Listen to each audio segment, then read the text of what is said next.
네, 어제 성전에서 장사하는 장사꾼들을 내쫓으시고 20절에 보시면 다음날 아침에 예루살렘 성을 나오실 때 들어가면서 저주했던 무화과 나무가 마른 것을 보시고 24절에서 하나님 앞에 기도할 때 믿음으로 기도해야 함을 교훈해 주셨던 예수님과 제자들이 다시 예루살렘으로 들어갑니다. 그때 예수님 앞에 대제사장들과 서기관들과 장로들이 예수님 앞을 가로막습니다. 그리고 28절에 무슨 권위로 이런 일을 하느냐 묻습니다. 무슨 권위로 어제 제사장들의 상을 엎었느냐, 무슨 권위로 장사하는 자들을 내쫓았느냐, 무슨 권위로 오늘은 마치 자신의 궁궐을 시찰하는 왕처럼 이렇게 당당하게 예루살렘으로 들어오느냐, 이런 의미죠.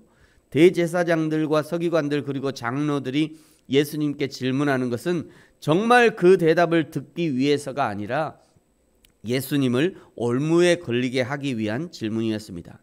자신들은 백성들의 지도자요, 구약에 정통한 사람들이요, 그래도 공부 꽤나 한 사람들이니 저 갈릴리의 시골 촌뜨기 사람을 혼내주려고 질문하고 있는 것이죠. 질문을 들은 예수님이 그들이 가장 익숙한 질문하는 방법으로 그들에게 들려줍니다. 29절에 예수께서 이르시되 나도 한 말을 너에게 물으리니 대답하라. 그리하면 나도 무슨 권위로 이런 일을 하는지 이르리라. 요한의 세례가 하늘로부터냐 사람으로부터냐 내게 대답하라.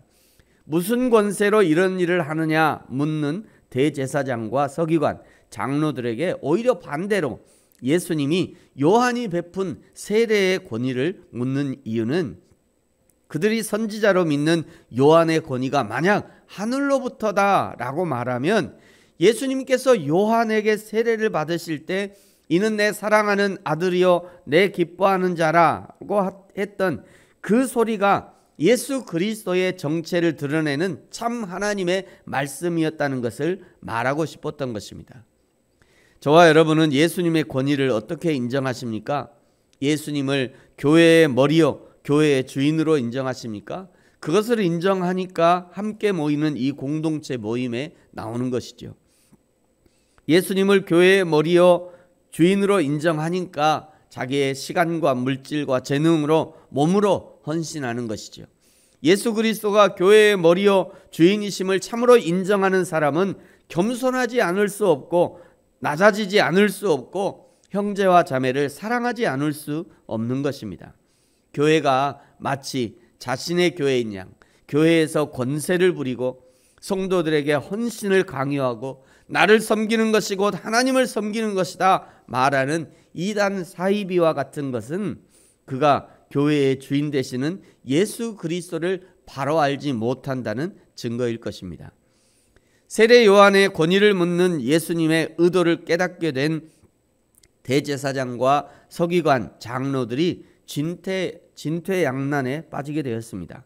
31절에 보시면 만일 세례 요한의 권세가 하늘로부터다 라고 말하면 어찌하여 그를 믿지 아니하였느냐 할 것이고 32절에 사람으로부터다 라고 말을 하면 그러면 모든 사람이 이 요한을 참 선지자로 이미 고백하고 알고 있는데 아니라 말한다면 백성들로부터 돌을 맞아 죽을 것인데 어찌하는가 고민에 빠지게 되었습니다. 그리고 결국 대답한다는 것이 33절입니다. 이에 예수께 대답하여 이르되 우리가 알지 못하노라. 몰라서 모른다고 한 것이 아니지요. 그저 예수님의 질문에 대해서 대답하기 싫은 것입니다. 하나님의 진리를 딱 맞닥뜨리니 피하고 싶은 것이죠. 이런 자들에게 예수님의 대답은 너무나 간단합니다. 33절 하반절에 보시면요. 예수께서 이르시되 나도 무슨 권위로 이런 일을 하는지 너희에게 이르지 아니하리라 하시니라. 하나님의 진리의 문을 닫은 자들에게는 아무것도 대답하지 않으시는 것입니다. 하늘을 두루마리 삼고 바다를 먹물 삼아도 다 기록할 수 없는 하나님의 진리를 그저 자신의 지식 안에 가두려고 한다면 더 이상 가르쳐줄 필요가 없는 것이죠. 사랑하는 성도 여러분, 날마다 천지 만물을 지으신 천하 만물을 지으신 하나님께 열린 마음으로 있지 않으면 천하 만물보다 크신 하나님의 진리를 담을 수 없는 것이지요. 하나님의 세미한 음성을 듣지 못한다면 우레소리와 같은 하나님의 소리를 듣지 못하는 것입니다.